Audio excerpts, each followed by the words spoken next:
পিছলা পড়ে গেছে। আমি পিছে ঘুরে তাকায় দেখছি সাওয়াল আমার মা মা করে ডাকছে। আমি পিছে ঘুরে তাকায় দেখছি সাওয়াল নাই, গর্তে থেকে মা মা করে ডাকছে।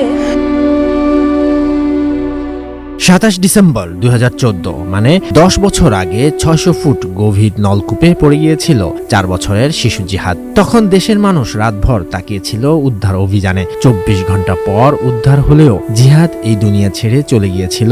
সেদিন অনলাইনে যারা ছিল তারা সবাই এই দৃশ্য দেখার পর চোখের পানি ফেলেছে। জিহাদ পড়েছিল প্রায় ৬০০ ফুট গভীরে। একই রকম ভাবে ২ বছর বয়সী সাজিদ পড়ে গেল ৫০ ফুট গভীর পরিত্যক্ত নলকূপে। ছোট্ট সাজিদ পড়ে যাওয়ার পর ভয়ে মা মা করে কেঁদে উঠেছিল। কাঁদতে কাঁদতে শুকিয়ে গেছে চোখের পানি। ছোট্ট হাত পাগুলো দিয়ে হয়তো মাটি আঁকড়ে ধরেছে। আর এদিকে অসহায় মা কপাল চাপড়ে শুধু কাঁদছেন। সাজিদকে উদ্ধারের জন্য টানা ২৪ ঘন্টা ধরে প্রাণান্তকর চেষ্টা চালাচ্ছে স্থানীয় বাসিন্দা, পুলিশ সহ ফায়ার সার্ভিসের কর্মীরা। ২ সাওয়াল ২ কাকালে তুলিছি, পরে একটা নামাই দিছি, ওকে নামাই দিছি। দিয়ে আমি সামনে হেঁটে গেছি, আমার পোলাটা পিছে পিছে যাচ্ছিল, যাতে লাগে পিছলা পড়ে গেছে। আমি পিছে ঘুরে তাকায় দেখছি সাওয়াল আমার মা মা করে ডাকছে। আমি পিছে ঘুরে তাকায় দেখছি সাওয়াল নাই, গর্তে থেকে মা মা করে ডাকছে।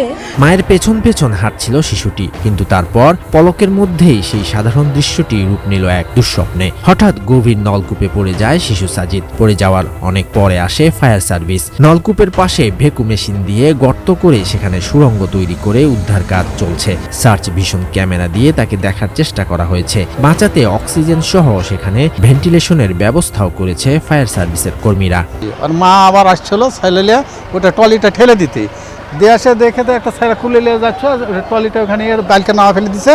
ট্রলিটা নিয়ে আসে ছেলে একটা কুলে, আর একটা লিয়া একটা ছোট ছেলে আর ছোট ভাই কুলে আছে, আর মাজলা ভাইটা এই গর্তের ভিতরে পিছলে পড়ে গেছে। মায়া দেখে তার ছেলে না, এখন গর্তে থেকে মা মা করে ডাকছি। ফায়ার স্টেশন থেকে একটা সময় খবর পাই আমরা জনবল নিয়ে টানা উঠ নিয়ে আমরা আসি, এখানে ঘটনাস্থলে আসি। গভীর একটা নলকূপে একটা ছোট বাচ্চা পড়ে গেছে, আওয়াজ শোনা যাচ্ছে আর কি। লাগলে সাইডে হয়তো গর্ত করে তারপর উদ্ধার করা যাবে।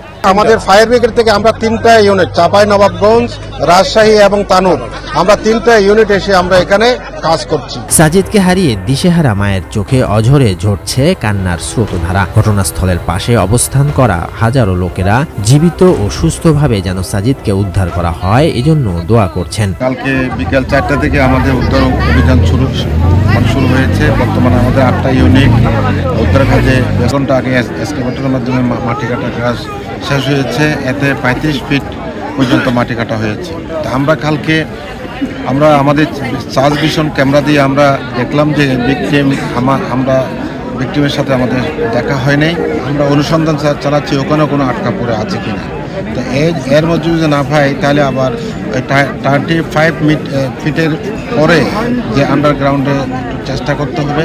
এত গভীরে উদ্ধার কাজ, এত সরু পথ দিয়ে এটা মাটি কাটা ছাড়া এটা সম্ভব না। আমরা কিন্তু অন্য পদ্ধতি আমরা করতে পারতাম। ভিকটিম আমাদের উদ্দেশ্য ছিল ভিকটিমটা আমরা মানে অক্ষতভাবে আমরা উদ্ধার করার আমাদের চিন্তা ভাবনা ছিল।